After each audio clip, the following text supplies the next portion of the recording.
Ku itariki ya 22 y'ukwezi kwa 10 mu mwaka wa 2015, Perezida w'Uburusiya Vladimir Putin yitabiriye inama y'itsinda mpuzamahanga ry'ibiganiro rya Valdai yabereye i Sochi.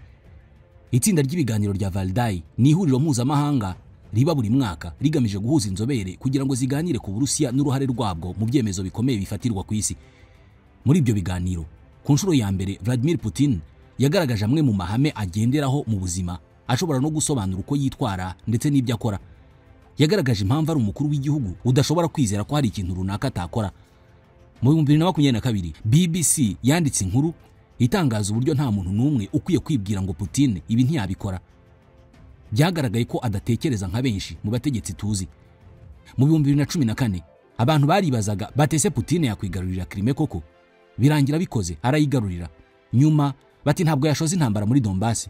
Arabikora, intambara arayitangiza. Nyuma bati ntiyatera Ukraine. Mu 2022 arabikora, n'ubu intambara irakomeje.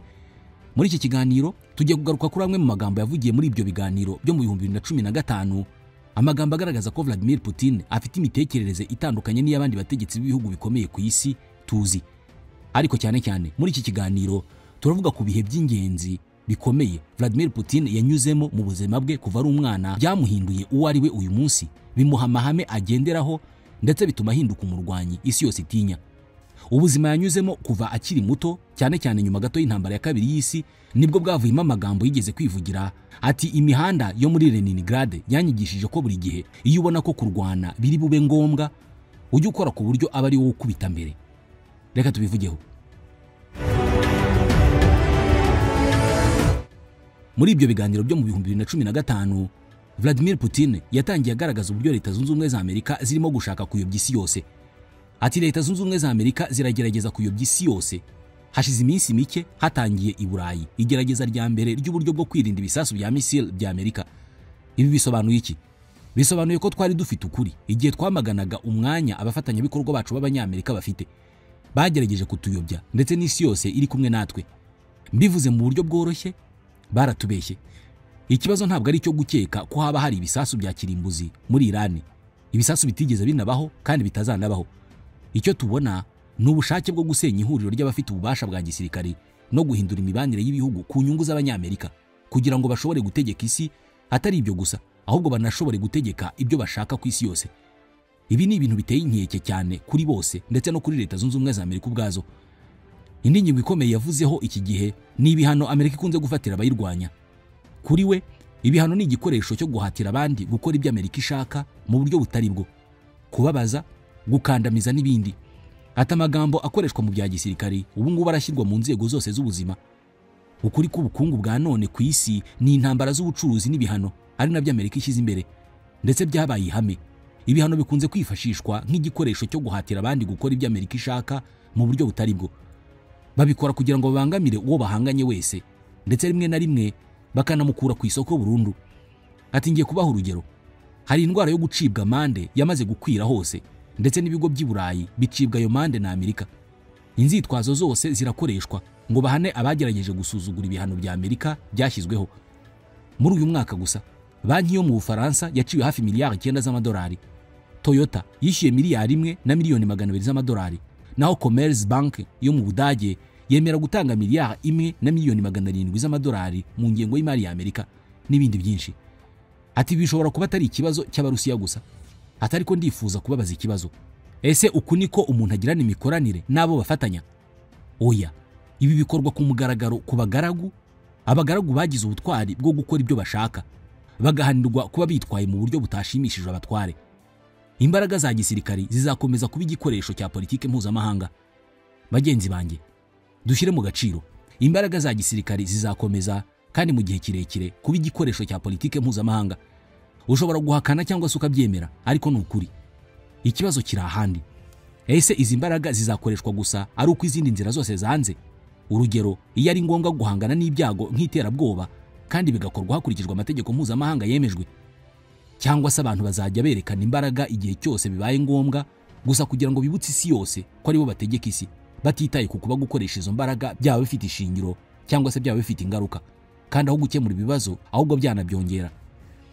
Iyi mivugire ya Vladimir Putin ndetse n'ibikorwa byose akora byo gutungurana no kugaragaza ko adatinya intambara byose bituruka mu miterere ye ku giti cye. Yavukiye Leningrad, ahari hakigaragara ingaruka z'iminsi 872 y'igitero cyo mu ntambara ya kabiri y'isi, igitero cyagabwa Leningrad. Vladimir Putin akiri muto yari umwana w'umurakare nk'uko bakunze kubivuga, kandi wakundaga kurwana ku ishuri. Inshuti ye magara yibuka ko yashoboraga kurwana n'uwari we wese kubera ko atatinyaga uko umuntu angana. Kandi ubwo uyu mujyi yavukiyemo wari wuzuyemo amatsinda y'abakora urugomo n'abagizi ba nabi, urugomo rwo ku mihanda. Uyu mwana muto wakundaga kurwana yari akeneye ikimufasha kwitabara, maze ku myaka 12 atangira kwiga sambo, imikino icyarimwe ngororamubiri na njyarugamba, imikino ikoreshwa mu gisirikari mu Burusiya. Hanyuma akurikizaho judo. Yari afite umuhate n'imyitwarire myiza. Ku myaka 18 yari amaze kubona umukandara w'umukara muri judo, ndetse aza ku mwanya wa gatatu mu marushanwa y'igihugu y'abakiri bato muri judo. Nibyo ibi ni bimwe mu bigize ishusho ye y'umugabo w'inkorokoro, ishusho yubatse neza mu buryo buteguye mu myaka myinshi cyane. Ariko byanashimangiye icyizere yari afite akiri muto ko mu isi yuzuyemo ibyago ugomba kugira icyizere, ariko kandi ukamenya ko nk'uko abivuga ubwe, iyi mirwano itakwirindwa, ni ukuvuga iyo biri ngombwa ko ugomba kurwana, ugomba gukubita mbere, kandi ugakubita mu buryo bukomeye cyane ku buryo uwo muhanganye atongera kubura umutwe. Muri rusange abantu mu gihe cye birindaga kandi bagatinya kujya ku muhanda wa 4 Litany Prospect. Uyu ni umuhanda wariho icyicaro gikuru cya polisi y'iperereza ya KGB i Leningrad. Abantu benshi cyane bahanyuze bajya mu byumba byo kubarizwamo, nyuma bakoherezwa mu makambi y'imirimo ya Gulag mu gihe cya Stalin, ku buryo hari urwenya rubabaje rwakwiriye hose muri icyo gihe mu Basoviete rwavuga ko Bolshoi Dom, cyangwa se inzu nkuru, no kuvuga inzu yakoreragamo ibibiro by'ubutasi, ariyo nyubako ndende kurusha izindi Leningrad. Mu by'ukuri ntabwo yari ndende, ariko bavuga ko ari ndende kubera ko ngo washoboraga kuba uyirimo ukabona Siberi uturutse munsi y'ubutaka bwayo. Ibi babivugaga kubera ko washoboraga kuva muri iyi nzu werekezwa muri Siberi mu bukonje butagira ingano ugiye gukora imirimo y'agahato. Nyamara Putin afite imyaka 16 yinjiye kuri reception, cyangwa se mu cyumba cyo kwakiriramo abantu muri iyo nyubako. Icyumba cyari gifite tapi y'umutuku, maze abaza umusirikare wari uhicaye. Umusirikare ngo wari ufite isura ifunze bigaragara ko arakaye, amubaza uburyo ashobora kwiyandikisha nawe akaba umutasi. Uwo musirikare yamusubije ko agomba kuba yarakoze service za gisirikari cyangwa se akaba afite impamyabumenyi. Ndetse Putin arongera aramubaza ati niyihe mpamyabumenyi yaba ari nziza kurusha izindi. Uwo musirikare yamubwiye ko ari iy'amategeko. Kuva ubwo Vladimir Putin ahita yiyemeza kubona impamyabumenyi y'amategeko. Nyuma aza no kwemererwa kwinjira muri icyo kigo, ahabwa imyitozo aba umutasi. Ku mwana muto wo ku muhanda Putin yari w'icyo gihe, KGB yayibonaga nk'itsinda rinini kurusha andi mu mujyi, itsinda ritanga umutekano n'amahirwe yo kuzamuka mu ntera, ndetse no ku muntu utari ufite imikoranire n'ishyaka. Ariko kandi yabonagamo amahirwe yo kugira uruhare mu guhindura ibintu, nk'uko yigeze kubivuga ku bijyanye n'amafilime y'ubutasi yarebaga akiri muto. Umutasi umwe yashoboraga gufatira umwanzuro ibihumbi by'abantu. Nubwo yari afite icyizere cyinshi, umwuga wa Putin mu butasi muri KGB ntabwo wigeze ugera ku rwego rwo hejuru. Yari umukozi w'inyangamugayo kandi ukora neza, ariko ntabwo yari umwe mu bahanga bigaragazaga. Nyamara yihatiye kwiga ururimi rw'Ikidage, bituma mu 1985 agenerwa inshingano mu biro bya KGB i Dresde mu Budage. Aha yatangiye ubuzima bw'umunyamahanga bufite ituze mu gihugu cy'amahanga. Ariko mu kwa 11 mu 1989 ubutegetsi bw'Ubudage bw'uburasirazuba bwatangiye gusenyuka mu buryo bwihuse bitangaje. Ku itariki ya 5 y'ukwa 12 muri uwo mwaka, ikivunge cy'abantu cyagose inyubako ya KGB i Dresde. Putin ahamagara atabaza ku birindiro bya hafi by'ingabo z'Abasoviete asaba kurindirwa umutekano, ariko basubiza ko nta bushobozi bafite. Bati nta na kimwe dushobora gukora tudahawe amabwiriza aturutse i Moscow, kandi Moscow iricecekeye.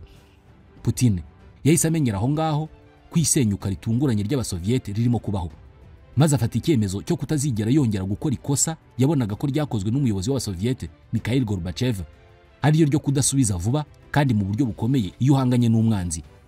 Iyi ni indi mpamvu ya kabiri yatumye afata ryahame ryo kwirwanya n'umuntu ugomba gukubita mbere. Nyuma Putin yaje kuva muri KGB ubwo ubumwe bw'Abasoviete bwasenyukaga, ariko ahita abona umwanya nk'umufasha cyangwa se umunyamabanga w'umuyobozi mushya w'umujyi wa St Petersburg.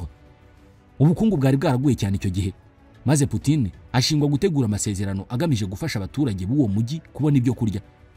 Ibifite agaciro ka miliyoni 100 z'amadolari birimo petrol n'ibyuma byagombaga kuguranwa ibiribwa bihabwa abaturage bari bashonje. Nyamara mu by'ukuri nta muturage n'umwe wabonye ibiribwa. ariko nk'uko iperereza ryakozwe nyuma ryabigaragaje, Putin, inshuti ze na bamwe mu bagizi ba nabi bari bazwi muri uwo mujyi nibo bishyiriye mu mifuko yabo ayo mafaranga. Mu myaka igoye ya za 90, Vladimir Putin yahise amenya ko icyubahiro cya politike ari nk'igicuruzwa gishobora kugurishwa, kandi ko abagizi ba nabi cyangwa se abitwara nabi nk'amabandi n'abandi bagizi ba nabi bo mu mijyi bashobora kuba abafatanyabikorwa beza. Niba abantu bose bari hafi ye barakuraga inyungu mu myanya bafite, niki cyari gutuma batabikora? Yabaye president mu ntangiriro z'umwaka wa 2000. Yizeraga ko ashobora gushinga umubano mwiza n'uburengerazuba, ariko bigakorwa ku mabwiriza ye, arimo n'ibice by'inyungu yifuzaga kugumana mu bihugu byahoze bigize ubumwe bw'Abasoviete. Ntabwo yatinze gucika intege, maze ararakara. Yumva ko uburengerazuba buri mu mugambi wo guhora bushyira Uburusiya mu kato no kubusuzugura.